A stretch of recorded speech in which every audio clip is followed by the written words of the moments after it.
Pai querido, nessa noite, nós louvamos o teu nome, Pai, pela tua bondade constante na vida de cada um de nós, tudo aquilo que o Senhor tem nos ensinado ao longo desse curso de escatologia. Juntos nós queremos te exaltar, ó Deus, com nossos corações agradecidos por cada minuto, cada momento nosso juntos, ó Deus. Nós te louvamos. Te louvamos pelas nossas igrejas, pelos nossos pastores, ó Pai, aqueles que labutam, aqueles que estudam para nos instruir, nos ensinar. Te agradecemos porque no nosso coração há um desejo de aprender, de crescer. Por isso nós pedimos a tua bênção, a tua ajuda, ó Deus.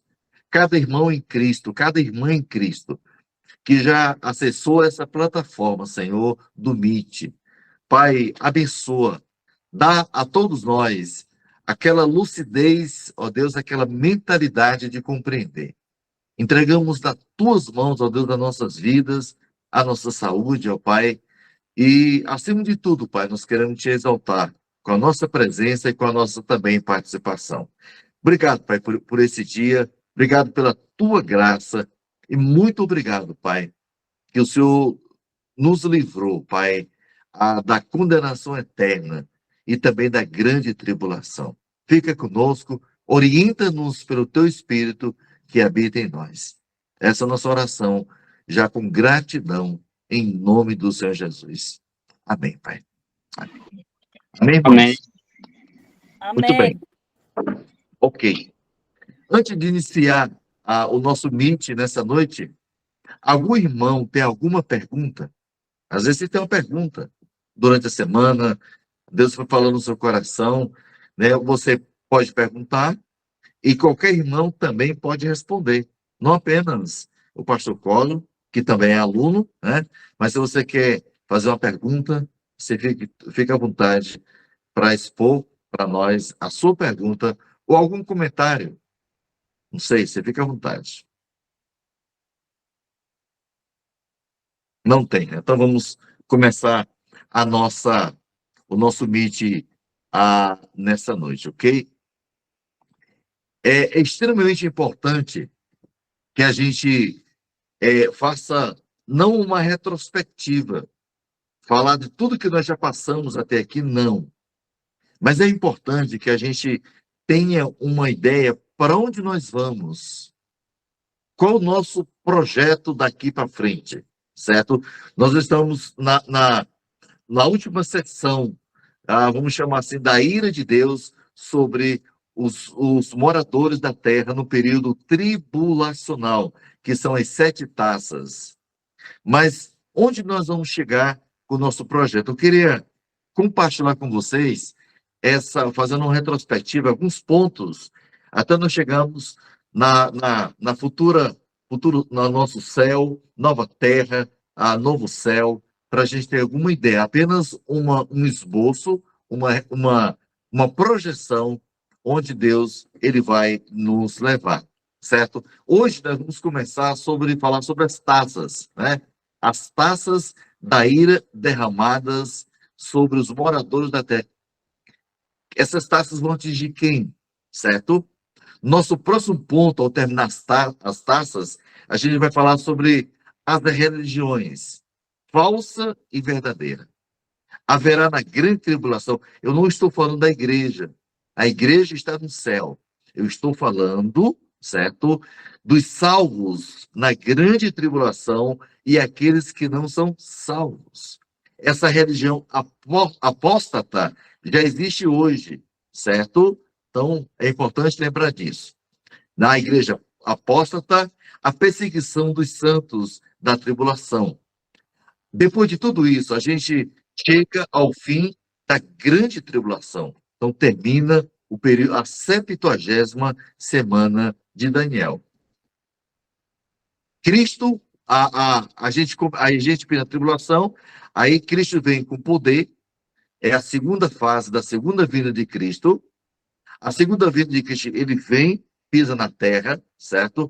Aí tem a guerra do Armagedon, que é a derrota do anticristo e os seus aliados, toda a sua gangue, Então, é a guerra do Armagedon, antes de entrar no período milenar de 1000 anos aqui na Terra. Na quinta sessão, que eu estou projetando para a gente entender, é o milênio e a eternidade futura. Essa é a quinta sessão. Nós já passamos por a primeira, a segunda, a terceira, a quarta sessão. Será a quinta e última sessão do nosso curso de escatologia, né? Então, antes da gente falar sobre o milênio, é extremamente importante nós falarmos das escolas. Quem são essas escolas? São as teorias sobre o milênio, né? Existem 3 escolas e alguns pregadores da mídia, né, como Hernandes, tantos outros, se enquadram em um desses 3, que é o pré-milenismo, pós-milenismo e o amilenismo. O que é isso, pastor? Então, tudo faz referência ao milênio. Então, a gente vai estudar um por um. Eu estou dando apenas um esboço geral para onde nós queremos chegar. A preparação para o reino, né? Ah, Antes de acontecer o reino, é preciso que haja uma preparação. Haverá uma preparação para o reino. Não é só as pessoas que, eu me converti na grande tribulação, pá. Não, haverá uma preparação. Entrar no reino, né? A Cristo vem com a igreja, certo? Nós já temos o nosso passaporte, o ingresso garantido para o milênio, mas haverá para eles, pessoal da grande tribulação, uma preparação para o milênio, né? Os judeus em Israel aceitam a Cristo como Messias, né? Os julgamentos associados à segunda vinda de Cristo, haverá julgamentos. Quem serão julgados? Nós vamos falar sobre a ressurreição do Velho Testamento e da tribulação. Então, o pessoal do Velho Testamento vai ser ressuscitado, certo? Antes do milênio. Tudo é preparação para o milênio. E o pessoal que morreu crente no período da grande tribulação. Então, esse pessoal vai ter que ressuscitar. Satanás, ele é preso antes do milênio, né? Ele vai estar preso por 1000 anos, certo? E o estabelecimento do reino milenar. O que vai ter nesse reino milenar? Só para a gente ter uma visão. Qual é a natureza do milênio? Esse milênio é literal? É real? Como é que vai ser isso? O milênio e as alianças de Israel. Deus, ele fez aliança com o seu povo. E essas alianças serão cumpridas, realizadas no período milenar e depois. Então é importante que a gente entenda essas alianças. São alianças incondicionais. Deus não estabeleceu condições. Ele vai cumprir essas alianças. As condições existentes do milênio. Quais são as condições? O governo do milênio, como é que vai ser esse governo? Será que a, será que o Francisco, a Luciana, Sulamita, né, a Eilson, a Dimas, que posição o crente vai ocupar no período milenar? Haverá posições, haverá uma hierarquia. Veremos isso posteriormente. A gente vai ver o governo do milênio, Israel no milênio, qual o papel da nação convertida no milênio? Ela vai ter um papel? Vai. A igreja vai ter um papel extremamente importante, mas a nação também, certo? A Jerusalém no milênio, como vai ficar a cidade de Jerusalém? A Palestina no milênio, a adoração no milênio. Haverá um templo? Haverá adoração? Haverá sacrifícios? Quem vai oferecer? A igreja ou a nação? Claro que não é a igreja. Eu estou apenas perguntando para despertar a nossa curiosidade, certo? No final do milênio, haverá, nós chamamos de rebelião final. Haverá uma grande rebelião. Satanás, ele é preso, ele é solto, né? Ele foi preso antes, ele vai ser solto e ele vai se rebelar com pessoas rebeldes ainda no milênio. Quem são essas pessoas que vão se rebelar no milênio, que vão se juntar com Satanás? Quem são eles? Então, nós chamamos de a rebelião satanicamente liderada por Satanás, claro. Depois dessa rebelião final, nós teremos os julgamentos finais, né? A destruição do céu e da terra, a terra vai ser destruída, certo? O céu e a terra. O julgamento dos anjos caídos, lembra dos anjos que não conservaram o seu estado, né? Eles serão julgados. O julgamento dos pecadores, chamamos de trono branco. Todos os ímpios de todas as épocas serão ressuscitados e serão julgados e lançados no lago de fogo. Depois tem o destino dos perdidos. Eles serão lançados para sempre na eternidade sem Deus. Depois de tudo isso, aí tem a criação do novo céu e da nova terra. Então, haverá o primeiro céu e a primeira terra passaram, então haverá uma criação do novo céu e da nova terra. Em que lugar ficará a nação de Israel? Em que local? Na terra? No céu? Em que região a nação ficará? Em que lugar ficarão os santos da igreja, nós, que descemos com Cristo para estabelecer o reino milenar? Então, onde ficaremos? Qual o nosso papel? São perguntas extremamente importantes e nós vamos responder com a graça de Deus. Os habitantes da Jerusalém celeste, como é que eles vão ficar? Né? Qual o papel deles? A vida na cidade eterna. Como é que vai ser essa vida na cidade eterna? Nós já passamos do milênio. Eu estou falando agora da cidade eterna, né? Onde nós vamos morar para todo sempre, ok? E a última coisa que a gente vai tratar, nós colocamos como anexo da nossa apostila, é aquela grande pergunta. Pastor, as pessoas que não acreditam no arrebatamento correto, que é o arrebatamento pré-tribulacionista. Lembra que nós falamos que a igreja ela vai ser arrebatada antes da grande tribulação. Essa é a nossa escola. Mas qual é a pergunta, pastor Francisco? As pessoas que não acreditam nessa teoria, tá tudo bem, é tudo bacana, também vão subir. Eu acredito que a pessoa que acredita nas outras escolas, né? Você lembra das escolas, arrebatamento parcial, apenas alguns vão subir e outros não. Alguns serão arrebatados, os mais santos, os mais puros, mas os demais ficarão e vão entrar na grande tribulação. A outra escola, arrebatamento pós-tribulacionista, aqueles que acreditam, né, como alguns pregadores da mídia, que a igreja vai passar pela grande tribulação. Existe a escola mesotribulacionista, né? Essa escola diz que apenas na metade da grande tribulação a igreja sobe. A igreja precisa e vai passar por 3 anos e meio de sofrimento. Então tem essa escola. E a escola, né, pré-tribulacionista que é a nossa. Se essas escolas creem diferente de nós, será que elas não ferem princípios bíblicos? Nós vamos ver na nossa apostila, está na sua planilha, que fere frontalmente a doutrina cristã, a bibliologia, a cristologia, a doutrina sobre Deus, teologia propriamente dita.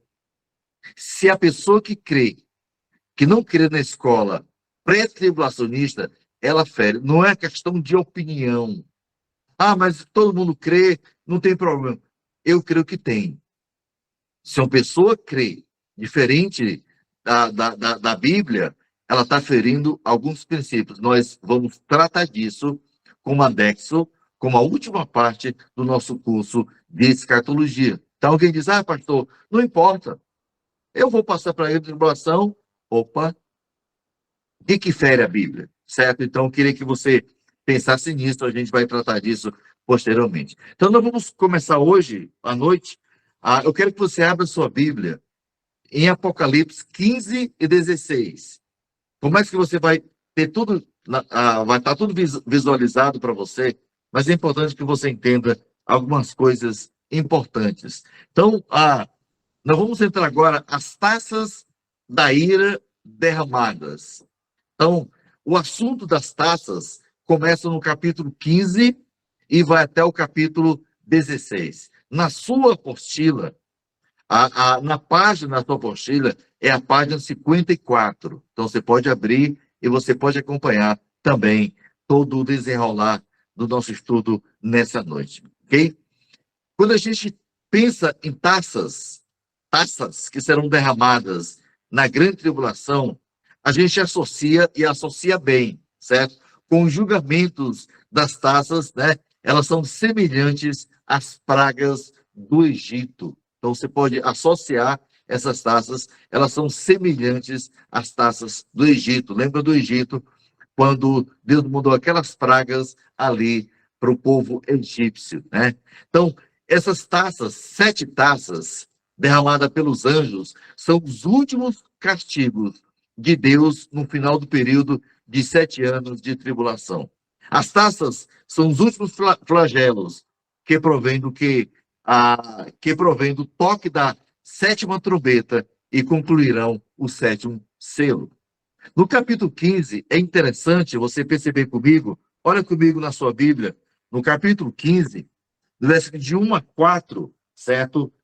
João, ali na ilha de Patmos, exilado, tendo essa visão, esses versículos introduzem os 7 anjos com as 7 últimas pragas para lançar sobre a terra. Mas no versículo 2, ele diz assim: vi como que um mar de vidro mesclado de fogo, e os vencedores da besta da sua imagem e do número do seu nome, que se achavam em pé no mar de vidro, tendo harpas de Deus. Interessante a gente vê aqui uma multidão de salvos no céu. Essas pessoas que entoaram o cântico de Moisés, cântico do Cordeiro, essas pessoas foram mortas e elas estão nos céus, saindo da grande tribulação. Essas pessoas selaram a sua fé com sangue, como mártires. Então, elas não estão na terra, elas estão no céu, louvando, exaltando a Deus. No versículo 3, ele diz assim: e entoavam o cântico de Moisés. Olha, eles cantavam o cântico, porque o cântico de Moisés serve de Deus, e o cântico do Cordeiro, dizendo. Interessante a gente ver por que eles estão cantando, né? Então eles cantam o cântico de Moisés e o cântico do Cordeiro. O cântico de Moisés, segundo o capítulo 15 de Êxodo, vocês lembram muito bem, né? É o cântico da vitória sobre os inimigos, né? Lembra dos soldados egípcios, quando a nação de Israel, pelo poder de Deus, venceu seus inimigos.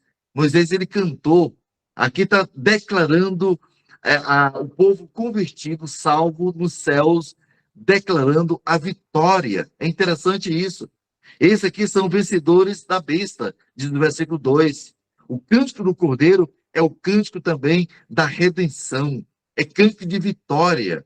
Aqui não é cântico de derrota, mas é cântico de vitória. Estão no céu, esse grupo, cantando, né? Tendo harpas de Deus, né? Olha aqui, ele faz um quadro, como é que é o trono de Deus, né? Com vidro. Olha que coisa bacana, né? Então a gente pode entender isso que se achavam em pé no mar de vidro, tendo harpas de Deus. Eles cantam, eles exaltam a Deus pela vitória sobre a besta. E a gente vai ver isso posteriormente, como é que vai ser o desenrolar dessa grande vitória. A primeira taça, no capítulo 16, versículo 2, são úlceras malignas sobre os adoradores da besta. Olha como é que diz o texto para nós. O texto é claro para nós. Diz assim: saiu, pois, o primeiro anjo, né? A Bíblia não diz o nome do anjo, certo? Mas alguns acham que é o anjo Miguel. Saiu o primeiro anjo e derramou a sua taça pela terra. E aos homens, olha aí, portadores da marca da besta. Não são todas as pessoas que serão atingidas pelas úlceras malignas. Olha a palavra aqui, maligna, né? Lembra, úlcera maligna, né? Coisa ruim, claro. Mas há apenas um grupo de pessoas é atingido. E adoradores da sua imagem sobrevieram úlceras malignas e perniciosas. Então, a gente entende isso, certo? Algumas informações, algumas coisas eu quero compartilhar com vocês a esse respeito. Há úlceras terríveis saindo da pele dos seguidores do anticristo. Assim corresponde à sexta praga do Egito.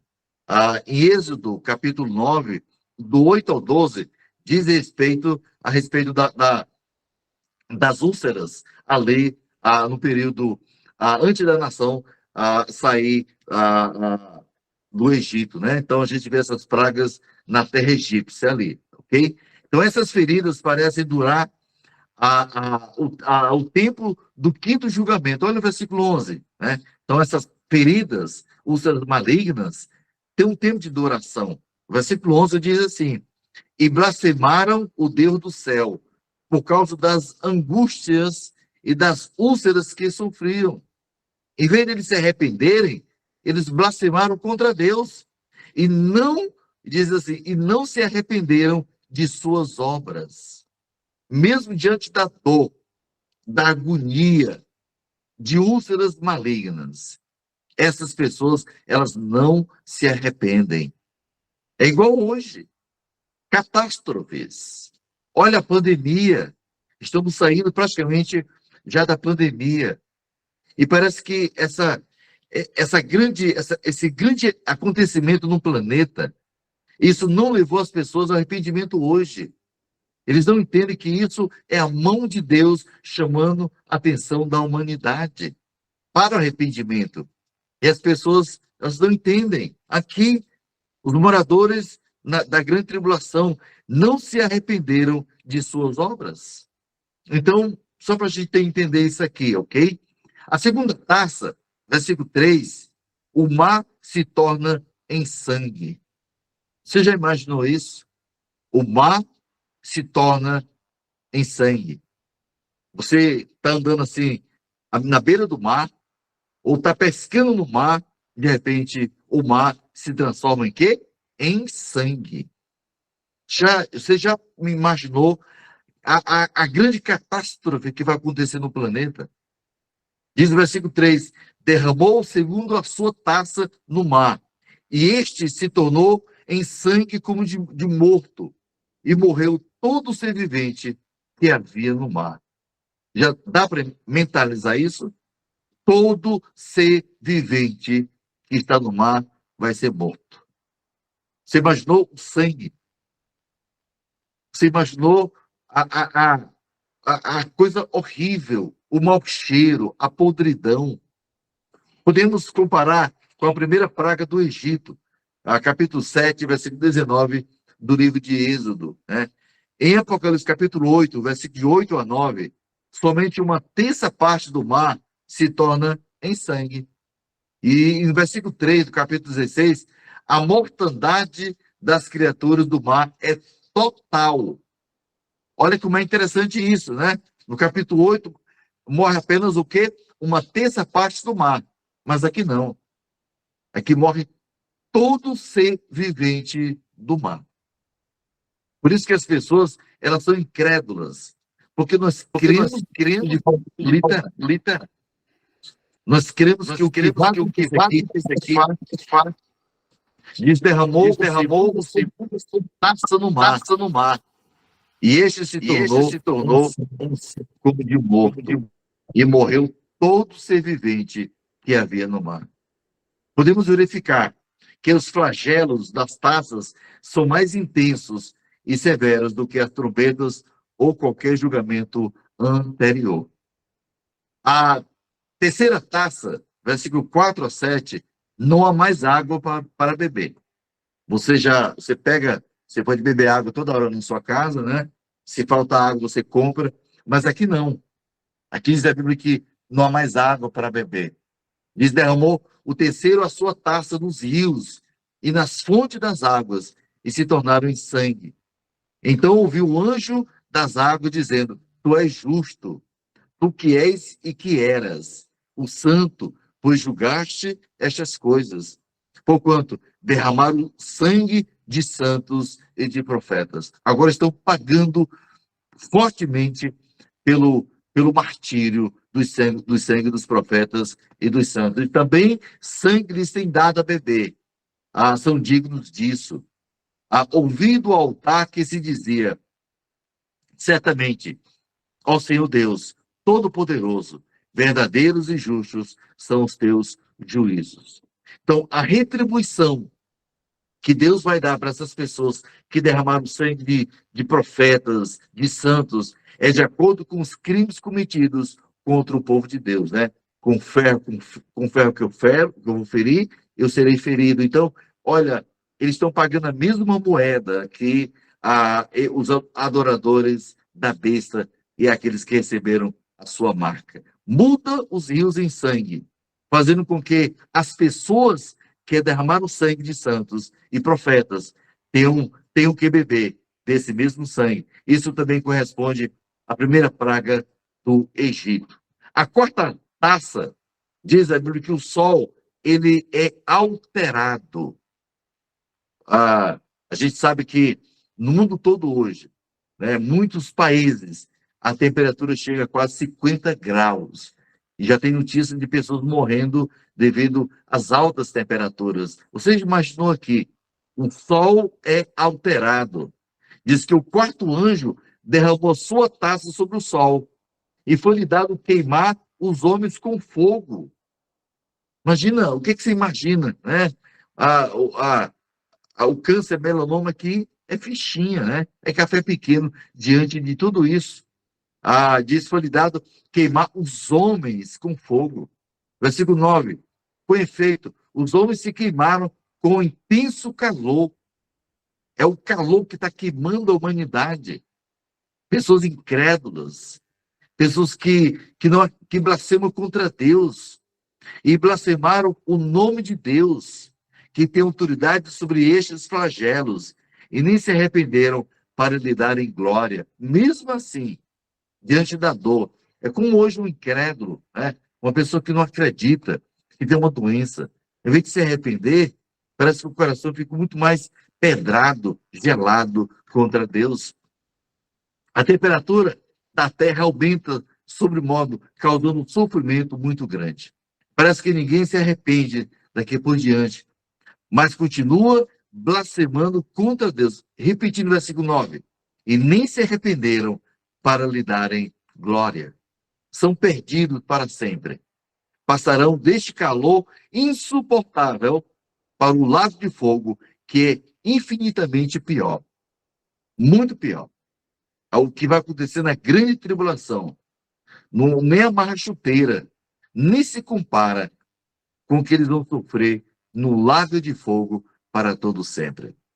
Quente, essa é a fichinha. Quente vai ser no inferno, no lago de fogo. Você conhece a história de Lázaro e Rico, né? O cara estava em chamas, querendo água. Ali é o inferno. O lago de fogo é muito mais intenso do que a gente pode imaginar. A quinta taça, versículo 10 ao 11. Agora as pragas atingem o próprio anticristo, e não somente os seus seguidores. O anticristo agora, ele é atingido. Ele não é inatingível, ele é atingido agora pelas pragas. Né? Diz no versículo seguinte, ó, derramou o quinto a sua taça sobre o trono da besta, cujo reino se tornou em trevas.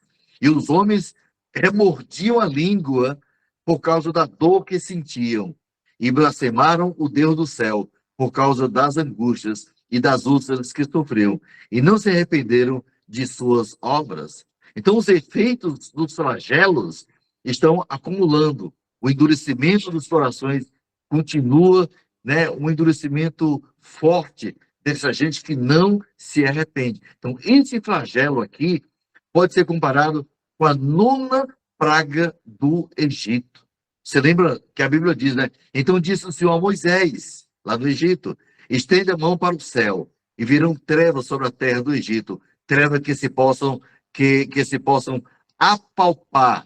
Então é comparado, né, com a nona praga do Egito. Acelerando um pouco, a sexta praga, aliás, a sexta taça, melhor, o rio Eufrates seca, versículo 12 ao 16, e a gente vê todo esse texto que o rio Eufrates, ele seca, literalmente ele seca, certo? O rio Eufrates seca, e diz a Bíblia, aqui, no versículo do contexto aqui, e três espíritos imundos semelhantes às rãs. O que é isso? Corresponde à segunda praga do Egito, rãs. No capítulo 8, de 1 a 6, é comparado essas três espíritos imundos, diz a Bíblia o quê? Semelhantes às rãs. É conforme a imagem do slide que você está vendo. É mais ou menos assim, né? Emergem das bocas do dragão, Satanás, da besta, o anticristo, e do falso profeta, o sócio religioso do anticristo, né? Esses três espíritos reúnem, né, os reis da terra na batalha em Armagedon. Tudo isso, queridos, é a preparação para a grande batalha do Armagedon, que vai acontecer no final da grande tribulação. Então a gente vê que emerge da boca do Satanás, do anticristo e do falso profeta essas três espíritos em forma de rãs, a semelhança de rãs, né? Então isso facilita a invasão à Palestina pelos exércitos do Oriente e da Ásia, como China, Japão, Coreia, Vietnã, Índia, são potências, são exércitos que virão para se associar ao anticristo na batalha do Armagedon. Essas nações serão movidas por espíritos enganadores, né? Serão enganados. Muitos pensam que será uma revolta contra o anticristo, que já está no controle da Palestina. Essas nações, né, querem o poder e a riqueza do Oriente Médio, petróleo e tantos outros poderes, que está até essas alturas no poder do anticristo. O anticristo domina tudo, mas essas nações virão, né? Alguns pensam que vai guerrear contra o anticristo. Não.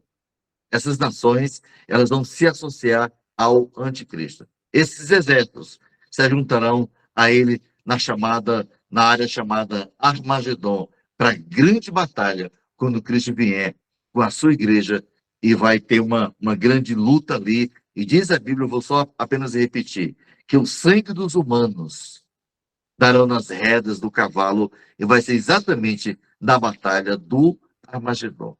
Batalhar, lutar contra Cristo é derrota certa, a gente sabe disso. Mas haverá uma batalha, né? Diz a Bíblia que todo humano, todo ser humano que estará vivo naquele momento ali, será morto pelo sopro da boca de Cristo, Rei dos Reis e Senhor dos Senhores. Ele vem com a igreja, com os santos anjos, né? Diz a Bíblia que montados em cavalos. Veremos isso posteriormente. Acontece que esses exércitos não chegarão a concretizar seu propósito de luta contra o anticristo, porque Cristo aparecerá em seguida, na sua segunda vinda, e travará a grande batalha do Armagedon, né? Essa batalha, a Bíblia fala em Apocalipse capítulo 19, do 11 ao 21. Todo esse texto fala dessa grande batalha no capítulo 19, do 11 ao 21. Fala dessa batalha, né, ali na região chamada Armagedon. Okay? Eu vou evitar o texto, só para a gente ter uma ideia, mas trata exatamente dessa grande batalha, ok? A sétima taça e a última taça da ira de Deus derramada, né, nós encontramos no versículo 17 ao 21. É o clímax, né, é o grande clímax dos julgamentos finais. Então vamos ler esse texto, porque a última taça dos três julgamentos de Deus sobre as pessoas da grande tribulação. O texto diz assim: então derramou o sétimo anjo a sua taça pelo mar, E saiu grande voz do santuário, do lado do trono, dizendo: feito está. E sobrevieram relâmpagos, vozes e trovões, e ocorreu grande terremoto, como nunca houve igual, desde que a gente sobre a terra. Tal foi o terremoto forte e grande. E a grande cidade se dividiu em 3 partes, e caíram as cidades das nações. E lembrou-se Deus da grande Babilônia, para dar-lhe o cálice do vinho do furor da sua ira. Todas as ilhas fugiram e os montes não foram achados. Também desabou do céu sobre os homens grande saraivada, com pedras que pesavam cerca de 1 talento. E por causa do flagelo da chuva de pedras, os homens continuam ainda, né, blasfemando ou blasfemaram de Deus, porquanto o seu flagelo era sobremodo grande. Então, acontecerá que, eu creio que o maior terremoto de todos os tempos. Aqui é um terremoto, o maior que já aconteceu no planeta Terra, de toda a história humana, que completamente derrubam a organização dos homens, né, e trazem ao fim a semana da grande tribulação. Isso aqui esse terremoto é como se estivesse selando o final da grande tribulação. Toda a face da terra será mudada em preparação para o reino milenar de Cristo. Talvez este terremoto ele é mencionado em Zacarias.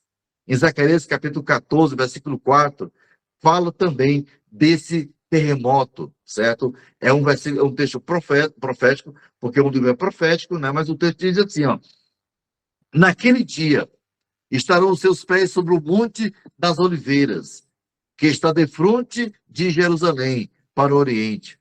O monte das oliveiras será fendido pelo meio, para o oriente e para o ocidente, e haverá um vale muito grande. Metade do monte se apartará para o norte, e a outra metade para o sul. Quando o monte das oliveiras se parte em 2 partes, então o que é que a gente entende? A gente entende que Cristo está voltando para a estabelecer o seu reino milenar. Agora, é muito importante nós entendermos, irmãos, que na grande tribulação é dividido em 2 grupos: aqueles que são e aqueles que não são. Eu intitulei como religiões, a falsa e a verdadeira. Então, pastor, na grande tribulação haverá uma igreja? Não, porque não tem um cabeça, não é um corpo. Haverá crentes. Então, 2 religiões, a falsa e a verdadeira. Eu quero tratar com vocês agora, certo? No capítulo 17 do livro de Apocalipse, eu quero que você abra sua Bíblia lá, certo? Todo esse capítulo, ele trata de 2 grupos. Os falsos, né, que é composto pela grande meretriz, a Babilônia, que já existe hoje, a Igreja Apostólica Romana, certo? Que vai estar na grande tribulação, mas haverá um outro grupo, os salvos, os crentes, os que se converteram, né? Então, o capítulo 17, ele fala exatamente disso, certo? Então, eu quero tirar algumas lições importantes para nós desse capítulo, o capítulo 17 do livro de Apocalipse, falando desses 2 grupos, ok? Diz o seguinte, que ao mesmo tempo em que esses 3 grupos de julgamento acontecem, né, que a gente vem estudando, há um desenvolvimento significativo, tanto na religião falsa, quanto na religião verdadeira. Por um lado, a igreja apóstata romana, lembra disso, assume uma alta posição de poder. Por outro lado, um número importante de pessoas, conhecido como santos da tribulação, são aqueles que se converteram, né? Incluindo gentios e judeus, exercem fé pessoal em Cristo para a salvação. A salvação sempre será pela fé de forma pessoal em Cristo. Então, essas pessoas, elas serão salvas em Cristo. Então, são os santos, né? Muitos estarão vivos para poder entrar no milênio, mas muitos serão mortos pelo anticristo e toda a sua gangue, né? Então, a igreja apóstata, primeira coisa importante, é que a igreja apóstata já existe hoje. Ela está viva e ativa no planeta Terra. Seus membros não estão incluídos no arrebatamento da igreja verdadeira. Essa igreja apóstata, ela compõe, quem compõe essa igreja? Não apenas a igreja romana, mas todas as pessoas que não acreditam na doutrina correta e que faz parte desse grupo. Com a igreja verdadeira arrebatada, a igreja apóstata começa a ganhar muitos adeptos e a se firmar num poder mundial. Você vê hoje que a igreja romana já trabalha para formar uma só unidade. A gente falou isso, a questão do ecumenismo, né? Uma só religião, uma só igreja. É a formação que já existe hoje, toda a preparação para a conclusão da igreja apóstata. A igreja apóstata começa a crescer e este crescimento vem sendo ajudado pelo movimento ecumênico. Infelizmente, muitas igrejas que se dizem evangélicas estão se juntando a esse movimento ecumênico. Tudo isso, amados, é a formação da igreja apóstata. Então, quando você falar a ecumenismo, nós evangélicos, crentes, discípulos de Cristo, nós não temos nada em comum com essas seitas, com esses movimentos religiosos que desenvolvem, né, a teologia da prosperidade. Estão trocando a fidelidade a Deus, a sã doutrina, estão negociando a palavra pelo prazer de ter dinheiro no gasofilácio, né? Ter a multidão de gente se convertendo, né? A aparência de cristão, tem gente vendendo a própria alma para ter um número muito grande em suas igrejas. Cuidado com isso. Isso é muito perigoso. Por isso que nós somos separatistas. Somos uma igreja diferente das outras igrejas, certo? Então, esse é o projeto deles, o movimento ecumênico, que prega a unificação de várias denominações em federações de igrejas. Cada vez que essa união foi feita na história, foram necessários comprometimentos de princípios. Então, todo movimento religioso, toda igreja que se junta ao movimento religioso, liderado pela Igreja Romana, juntando com outras igrejas, os princípios bíblicos, eles foram sacrificados, eles foram negados, sempre, né? Vamos lembrar sempre da atitude do apóstolo Paulo, quando ele disse, combati o bom combate, completei a carreira, eu guardei a fé. Ali no grego, eu guardei a doutrina, eu guardei o princípio. É importante isso. Você pode prestar atenção que o remanescente de Cristo sempre será um grupo pequeno, um grupo que as pessoas consideram que não tem muito valor. Mas é importante a gente lembrar disso, certo? Então, resultando nisso, numa deturpação da verdade. Tudo isso tem trazido à existência hoje um grande grupo apóstata que continuará entrando no período da grande tribulação. Todas as igrejas que estão apostatando da fé, se juntando, né? A gente vê agora muitos pastores foram para Roma, se reuniram com o Papa numa reunião ali entre líderes religiosos do mundo todo. Esse é um encontro ecumênico. Nós não comungamos com isso. Nós não aceitamos isso. Então, a igreja apóstata, liderada pelos romanos, né? Todas essas igrejas, elas vão entrar na grande tribulação, porque elas não fazem parte da igreja de Cristo, que será arrebatada, né, na primeira fase da segunda vinda de Cristo. Então, na grande tribulação, haverá dois grupos, né? Vamos chamar aqui duas religiões, os verdadeiros, os salvos, e os que não são salvos, são os apóstatas, que está seguindo o anticristo, se juntando a ele. Mas toda essa gente vai ser aniquilada, né? Vai ser destruída com o sopro da boca de Cristo. Mas os salvos, os vivos, né? Que não aceitaram a marca, preferiram serem perseguidos, mortos. Essas pessoas que morreram, elas serão ressuscitadas no final da grande tribulação, certo? E os vivos vão entrar no período milenar. Então, só para a gente ter uma ideia sobre as taças, é uma visão rápida, né? Não tem muito assunto. É a ira de Deus se derramada na grande tribulação. E a gente tem uma ideia no capítulo 17, porque fala da Babilônia, da meretriz, fala da igreja apóstata, que vai estar sendo liderada na grande tribulação pelo anticristo. Que Deus nos abençoe a nossa aula de hoje. E eu quero abrir espaço agora para perguntas, dúvidas ou algum acréscimo, por favor.